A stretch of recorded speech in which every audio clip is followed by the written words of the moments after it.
All right, on part 3 here, number 15 is a little bit different because now we have a fourth root of 48x to the 6th y to the 9th. Now I'm going to do this one with a tree. The 5 is outside. I'm going to leave that where it is. The number 48, I can do 4 times 12, and then that's 2 and 2. 3 times 4, 3 is prime, but 4 we can keep going is 2 and 2. Now notice, this is a fourth root, so what I'm looking for when I work this out,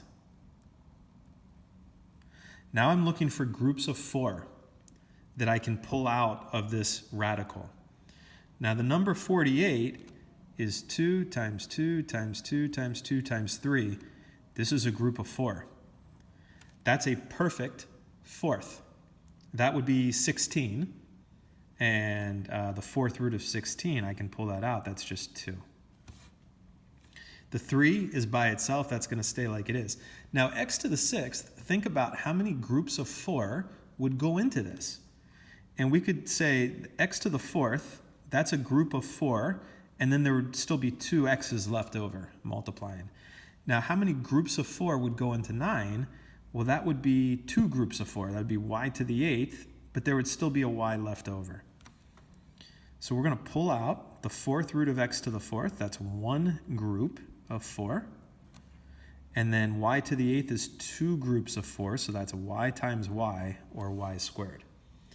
And now what we have here on the outside, we're going to write the number first. That's 10xy squared.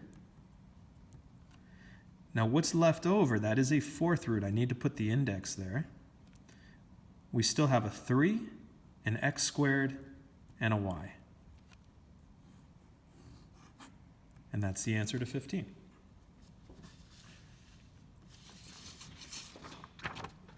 All right, let's take number 16. We'll flip it on the back here. So we're going to do one more problem with this section. And this one is working backwards. If the simplified expression is 3x squared y, and that's the cube root of 2y squared, what was the original radical for that? Now actually that kind of looks like y cubed. Let's say that for this problem, the cube root is part of the radical, okay? So we've got 3x squared y times the cube root of 2y squared. This is already simplified. We can't pull anything else out. There are no groups of 3 of something that multiply to get us 2 or to y squared.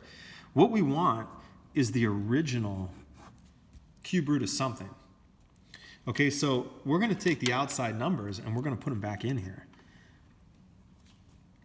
Now, if you think about, to be able to get a 3 out of this, that means that we must have originally had a group of 3 3s that were in there. And then we still had the 2.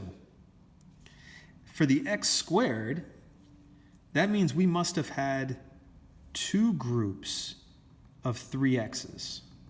So what I'm doing, I'm kind of working backwards here. We had a group of 3. We pulled that out. We had 2 groups of x's. That became x squared. And then we also had a group of y's. And remember, there was already a y squared under there. Okay, so if we work this out, if we multiply 3 times 3 times 3 times 2, what we get is 54. Now we had x to the 6th. And then the y's, this is y to the 5th. So this would have been the original problem here. And this is the outcome. This is the result. The simplified expression is here. Okay? Now the last section is rational exponents. And rational is another word for fraction. So what happens when your exponent is a fraction and not an integer? If a is an element of the real numbers and n is a positive integer, such that the principal nth root of a exists, a to the 1 over n is equal to the nth root of a to the m over n is equal to the nth root of a to the n.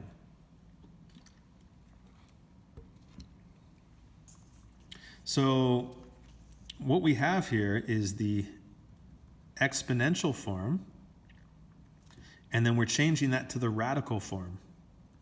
This would be the radical form when we have the nth root to that. So what they're saying is that when you have this fraction, the bottom of the fraction, the denominator, becomes the index, and then the top number, if it's a 1, that becomes this exponent inside.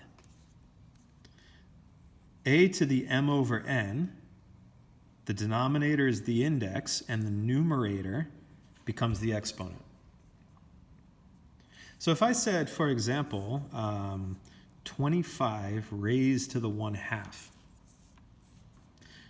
the denominator would become the index. Now that means the 2 is here, it's a square root.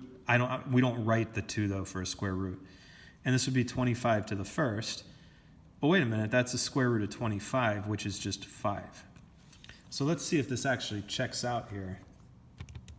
If we take, so 25 raised, I'll type 1/2 as 1 divided by 2. Okay, so yeah, that's equal to 5 for that. So let's change from radical to exponential form. So the cube root of 5, that's 5 to the first, there. Well, the base is 5, and the fraction exponent is going to be, here's the numerator, that's 1, and the denominator would be the index, which is 3. 5 raised to the 1/3. That's it. The 9th root of x to the 4th, the base is x. The numerator is the exponent here, that's 4. The denominator is the index, x to the 4 over 9. And then this would be, that's a square root, so this would be 6xy, and the exponent would be 5 over 2. Now they're not asking us to simplify anything here, they're just saying change it from radical to exponential form. Okay, so if I could evaluate it, if it was a number, then I would do that. But in this case, what we're doing is we're kind of working back and forth between exponential and radical form. We're doing a lot of manipulation here. We're just doing number manipulation, and we just need to know what the rules are for dealing with exponents and dealing with radicals. Change from exponential to radical form and simplify if possible. So now we're going to start with exponential form. Now this would be the denominator becomes the index. That's the 4th root, and this would be x to the 3rd. Now to simplify that, we would need to have groups of 4. And because this is only x to the 3rd power, we don't have enough to simplify it. That's it. We're done. We can't go any further than that. X plus y, that whole quantity, parentheses, raised to the 1/2.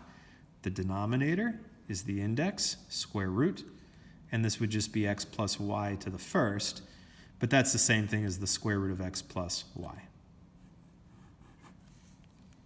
Now, 27 to the 1/3, the denominator becomes the index, cube root of 27 to the first. That's the cube root of 27. Well, that's actually a perfect cube. That's 3. So that whole value becomes 3. All right, now the last 5 that we're going to do, notice there's no variables. We're just dealing with numbers here. Let's see if we can manipulate this and work this out. Negative 32 raised to the 4/5. Well, the denominator is 5. Let's write it as a radical. 5th root of negative 32 raised to the 4th. Now I'm going to show you some exponent rules that you have probably learned before, or you may have seen. I can write this as the 5th root of negative 32. If this is raised to an exponent, I can pull the exponent outside of parentheses. I can pull it outside of the radical. I can do the 5th root of this first, then I can raise it to the 4th power. Now, this is going to be, let's check the power card here. 5th root of negative 32. If I go to my x to the 5th, hey, there's positive 32. That's just 2. Now, the 5th root of a negative number is a negative number, so that's negative 2 raised to the 4th. Now, if I'm using the power card, so I can take my 2 here, raise it to the 4th power, I get 16. Now I do have to be careful because this is a negative, and that's like negative 2 times itself 4 times, and that's going to end up being positive and positive, and what we get there is positive 16. Okay, now to check it, and you're thinking, well, wait a minute, I can just do this stuff on the calculator. And in this case, yeah, that's true. I can just type it in. But again, it's this idea of understanding how I can do the manipulation. 16 raised to the negative 3/4. Now, if you have a negative exponent, we have another rule, which we're going to come over here. A raised to the negative n power is the same as 1 over a raised to the positive n power.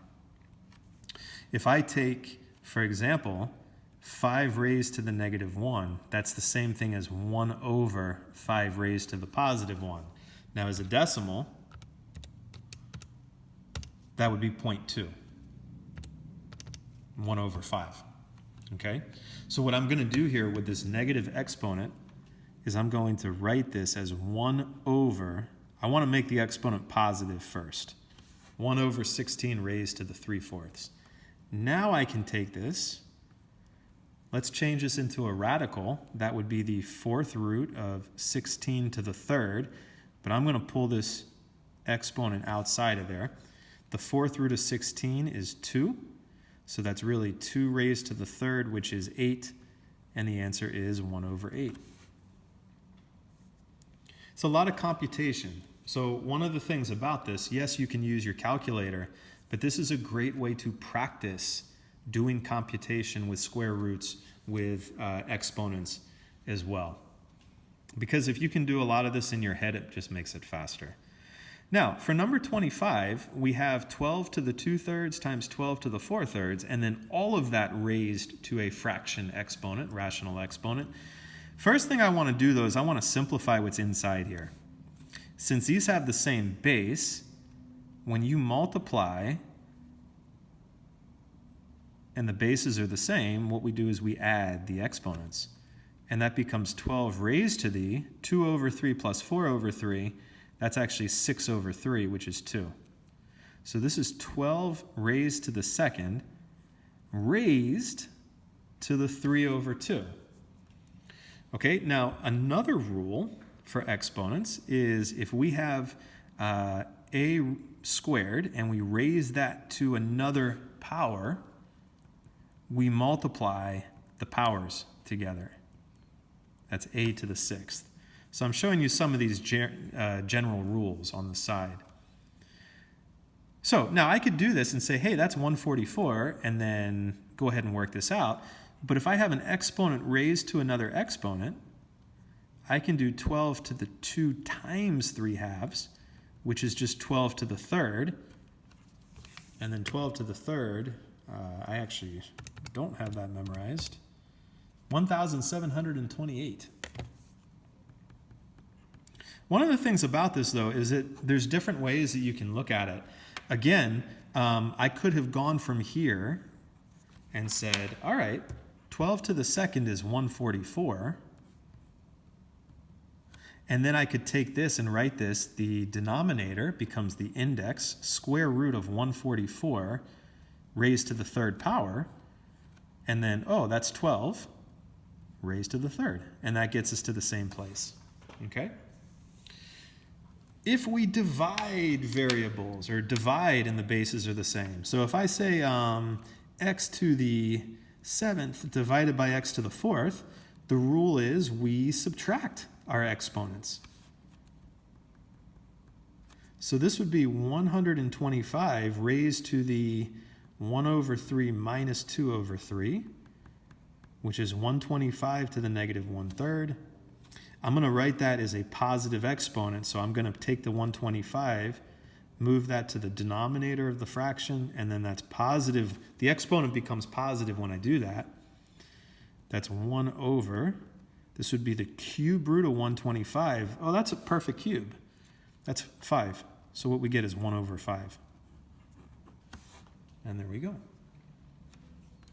If I want to check that, just to show you that, I mean, this is going to be kind of messy. So if I did 125 raised to the 1/3 divided by 125 raised to the 2/3. All right, make sure I type it correctly. Yeah, there's the 0.2, math, enter, enter. All right, I get the 1/5, but honestly, that takes quite a while to type it in. All right, the last one here, number 27. Ooh, negative 243/32 raised to the 4/5 power. Well, I'm going to write this as the 5th root of negative 243/32. One of the reasons why I'm going to take this, the exponent 4 and keep it outside the radical, if I multiply negative 243/32 and raise those both to the 4th power, I'm going to get huge numbers. And I'd rather deal with simpler numbers. Now, what's kind of nice about this is if I go to my perfect 5th here, 243 is a perfect 5th. That would be 3 raised to the 5th. And 32 is also, the 5th root of 32 is 2. So I can simplify this. This would be negative 3/2 raised to the 4th. And now, when I have a fraction raised to an exponent, I'm going to take each part of the fraction and raise it to that exponent. The negative, I'm just going to think of that as the part of the numerator. When I raise a negative to the 4th power, I get a positive. And 3 to the 4th is 81. 2 to the 4th is 16. And there we go. And the last thing I'll do is check that. Negative 243 divided by 32 raised to the 4/5 power. Okay. And a fraction, 81/16. And that is the end of the notes.